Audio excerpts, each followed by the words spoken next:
მწვარი ხომ რომ დაკარგავენ დედებს, ხან ინსტინქტია რა აქ დედას, ხან რაღაც ეგეთი ხდება.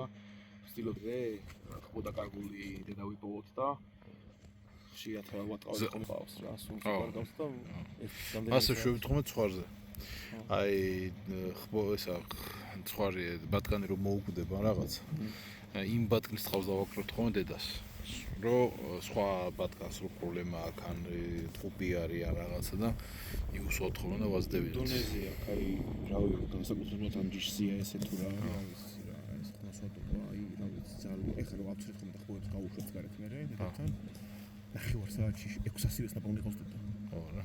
აი, და მე ამათ ტოვებს სულ დედასთან არიან. აი ესენი ხა ნაკვეთში და მინდორში არიან სულ მარტო დედასთან. სულ მარტო ერთი გააქვს ამ შტატს ძალიან კარგი რომ ისეთი ნადირი არ არის რომ საფრთხე დაემოხდეს რა. ანუ ეს კოიოტები რაღაცები. კოიოტი არის, მაგრამ თუ კარგად არის მოსუქებული კოიოტი და ძალიან პატარა ხო იპოვა. ესე 22 კილოვანი, 20 კილოვანი ხო იპოვა.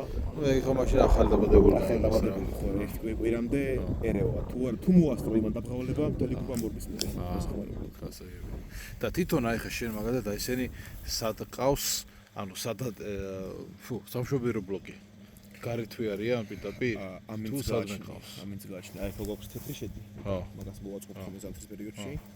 და გააჩნია როგორი ზამთარია. პატარა ციხე-გალიებებით გაუკეთებთ და უკვე რო ერთ ჩამოვივლით ხოლმე და კვადროციკლით და უკვე რო შევატყობთ რო მზად არის ზოთა ადვილია შეიძლება რა. ერთ გამოიგიდები კვადროციკლით და შეიყვანა ეგრევე. თუ ქარი არ აქრის. აი როგორი ხილვაც უნდა იყოს. 35 წლის დაბადებულა და არაფერი მოსული. იმაში. თოლზე ეცემა სველი წარმოიდგინება. გენუში და არ თუ ქარმა თუ დაუბერა 70-80% ნექტარიებს. თუ არ მოასწარი შეყვანა.